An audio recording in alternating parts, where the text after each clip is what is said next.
Business with a servant's heart. Welcome to the podcast. Inspiration, motivation takes.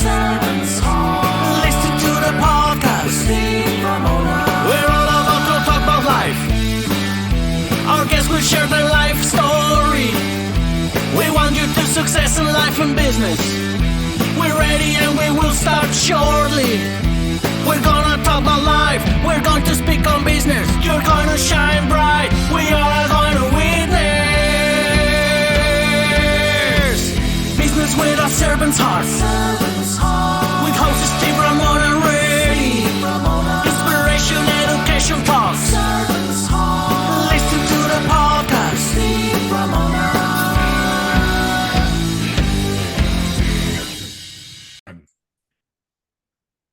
Welcome, everyone, to Doing Business with a Servant's Heart podcast. I'm your host, Steve Ramona. I'm so thrilled to have you join us today. We've dedicated this podcast exploring the idea of doing of a purpose of a servant's heart in your business and in your life, because I believe they cross over. What you do in business can affect your life and vice versa. With that purpose, guess what? You make an impact and difference in somebody's life. I tell you, it's a great feeling. I do it every single day. We also bring guests on to motivate you, inspire you, and educate you with that purpose of making an impact.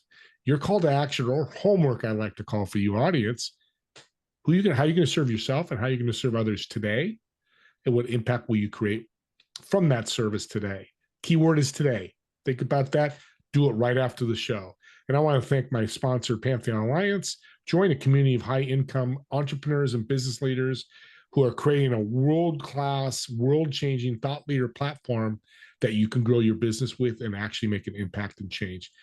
As you can tell, the whole podcast, when you're a servant's heart, you're making a difference, you're making an impact.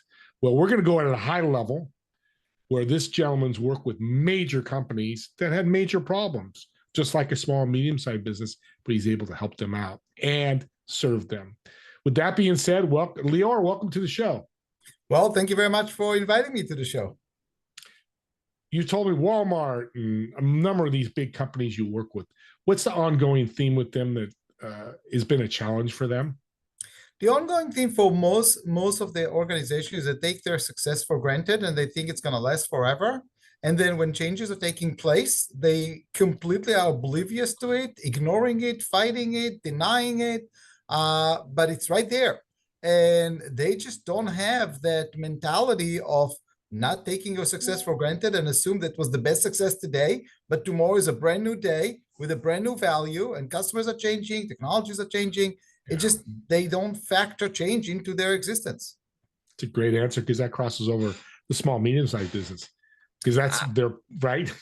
Absolutely. And I was a small business owner myself. When I built my consulting business, started from scratch. Thank God it grew to about 150 consultants and offices around the world.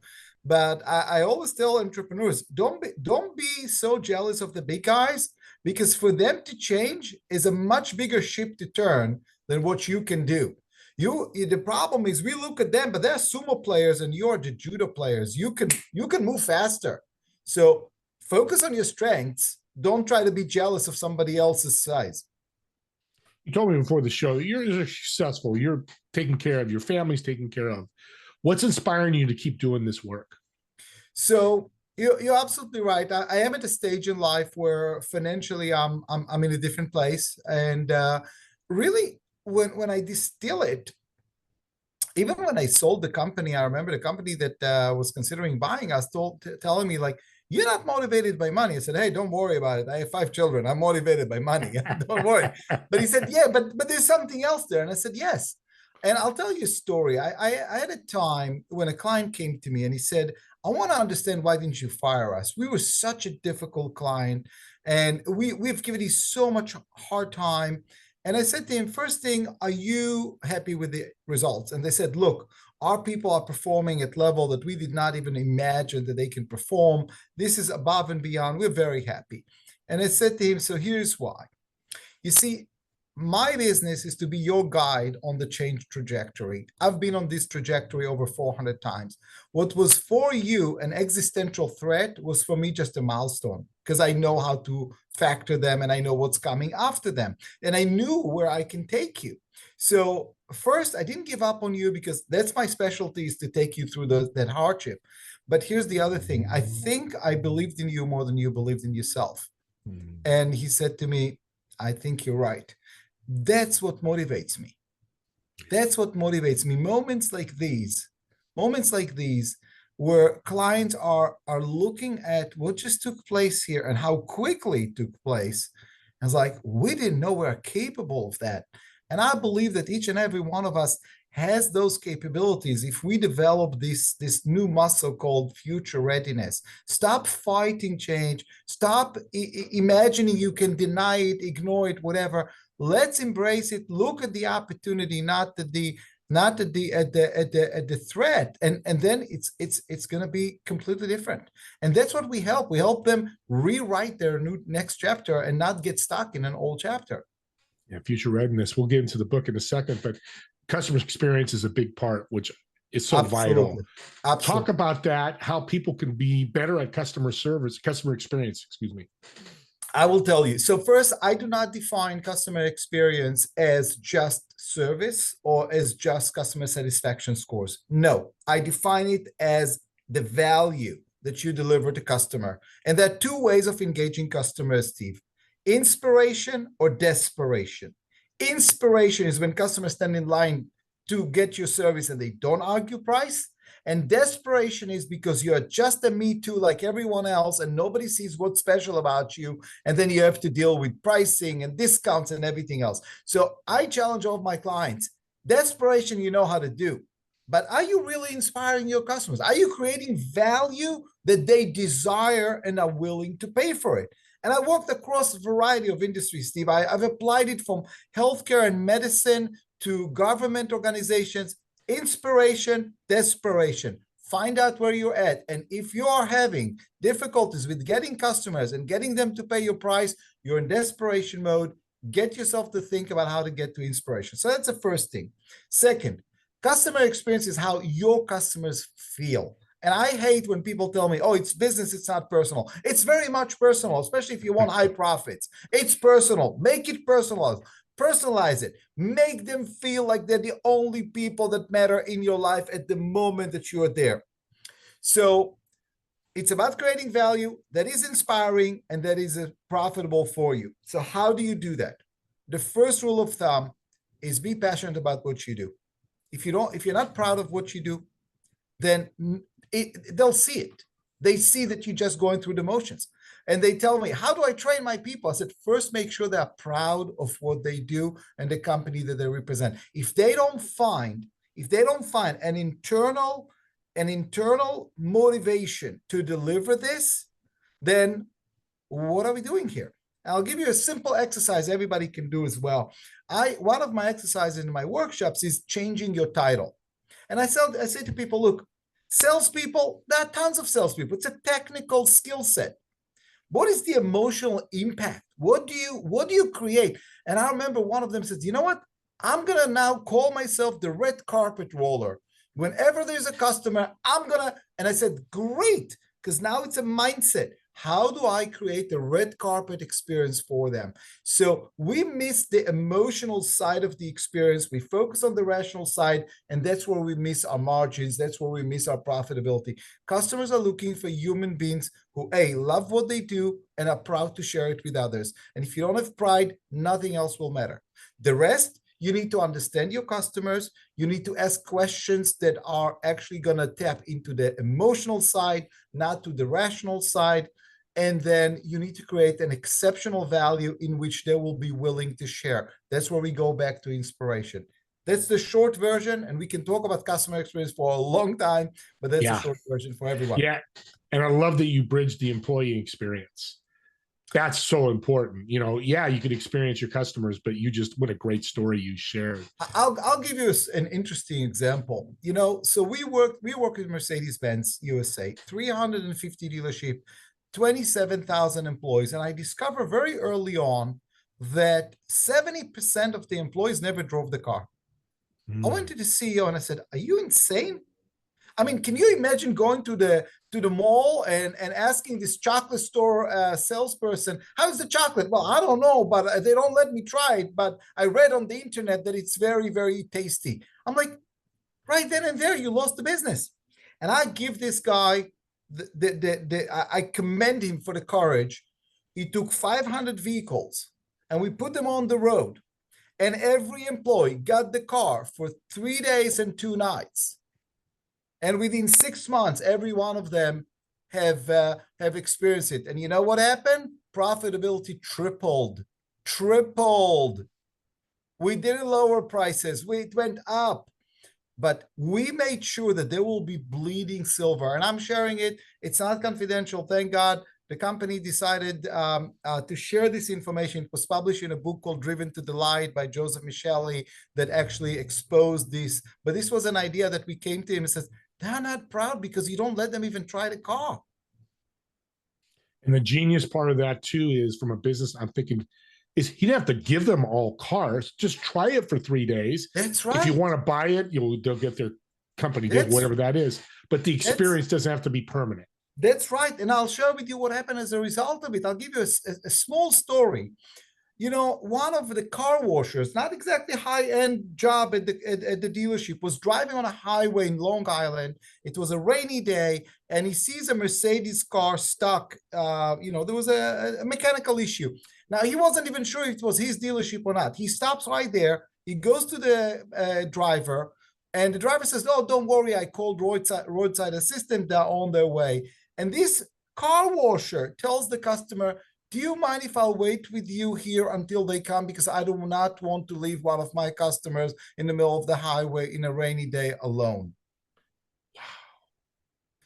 We created 5,000 stories like that in the first year, 5,000, and we shared them. But that was not prescripted from the CEO. That was not part of a process. It was intrinsic motivation. It was a human to human. And this is not a high-paying job to wash cars. So help me God. You know that, Steve. But yes, when they felt that we were proud of what we do and we brought them in, then they'll share that pride. And that's where margins are being created. Powerful story. And the stories are huge. And the funny thing is, small and medium-sized businesses can do this too. Oh, they can do it much faster. Yeah. Because the line between the CEO to the last employee is so quick.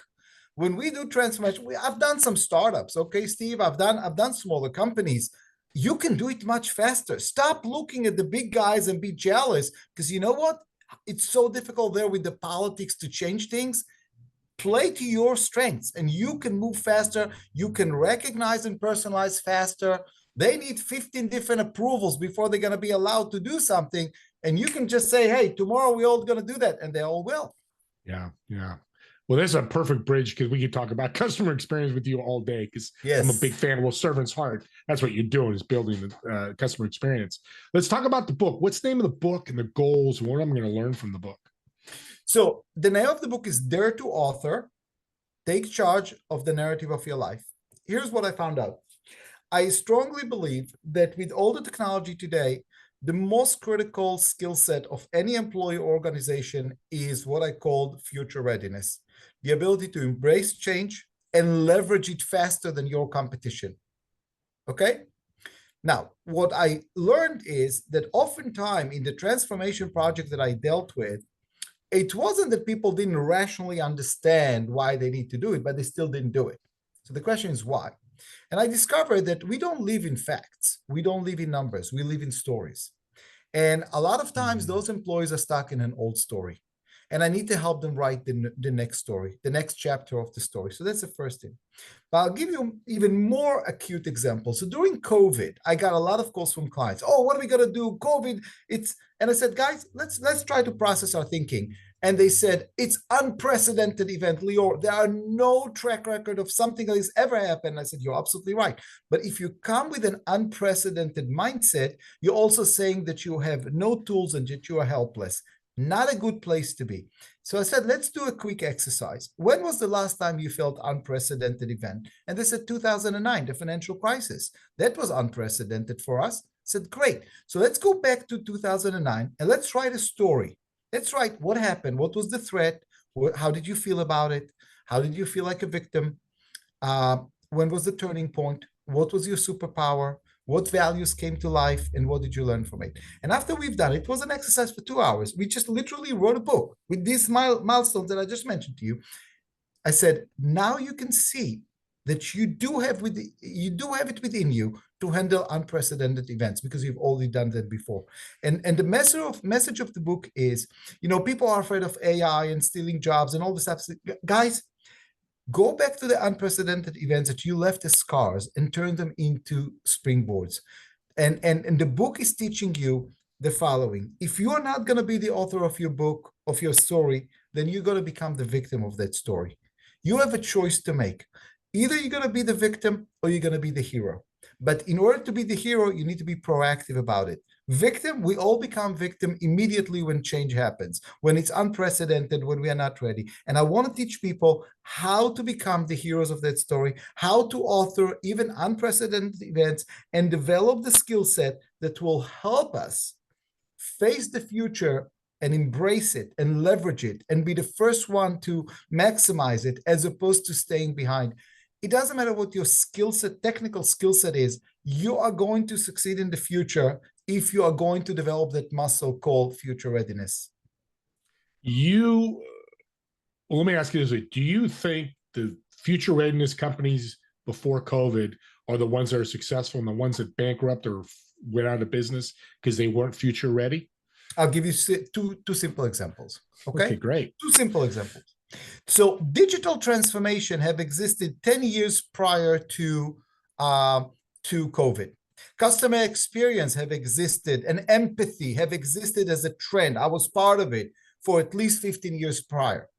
And I can tell you that those companies that developed digital capabilities early on were ready to service people who are locked in their houses. Companies that knew how to deliver empathy were able to empathize and create value at that moment, while others were like, oh, we don't know what to do. So yes, by those, you could see that those who have actually been ahead of the curve of future readiness and adapting to latest trends have been more ready. It's not that they've done it for COVID, Steve, but when COVID came, they were far more ready than other companies who did not have their websites ready, who did not have online delivery, who did not have a whole bunch of other things, and definitely could not demonstrate empathy to their customers. So these are two major trends that existed a decade prior, but those who adapted earlier were far more ready to embrace it and actually leverage it to thrive and not just to survive. Glad you mentioned empathy, because that's a big part of Servant's Heart.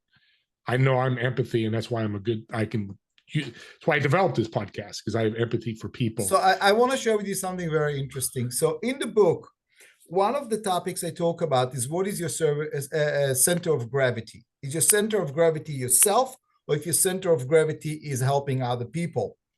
And I cite certain research that demonstrate that if I'll give somebody right now $1,000 and I'll tell them, go buy yourself something, or if I give someone else $1,000 and say, go give it to charity, okay, the one who gave it to charity will be happier and more satisfied than the one who got himself something for $1,000. And the question is why?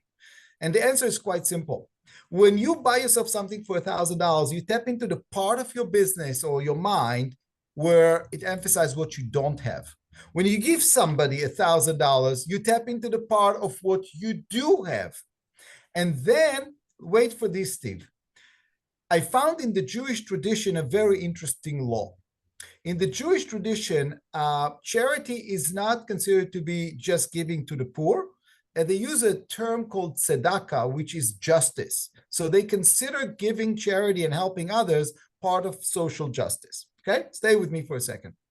Then the law indicates that the poor who just received a donation from you has to give as well.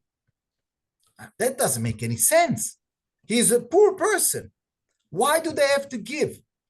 And the justification of this custom is when the poor person gives themselves, they gain integrity, they gain belonging to the community. We're not marginalizing them, we're including them. So even if they're going to give 1 cent, but the 1 cent again taps into you too can give. and the givers are the ones that are more satisfied. So I love the theme around servant leadership and servant heart, because when our center of gravity is others and the impact that we make on them, we actually strengthen parts of our mindset and our character where we can actually have power and we're not powerless. You're an expert in service. I love it. That's exactly how I live my life, and my life's changed. Thank you. What he's talking about, you got to get the book, because I'm going to get the book, because that's what I've been living 3 years. And I've had blessings that people are not going to believe has happened to me because of exactly what you said. And I love the fact of mindset, because that's what servant heart is. It's not, here's a hammer, pan, and nail. This is something you have to work at, and you have to change your mind. And it's a choice. It's a choice. Yeah, choice. Yeah. By default, we become victims. Whenever we have unexpected events, we become, by default, victims. We need to elevate ourselves. We need to decide to become the heroes, and that is a decision. I love it. We've come to the end here. Real quick, well, not real quick, well, real quick. Where can we find the book? What's the name of the book, and where can we find the book?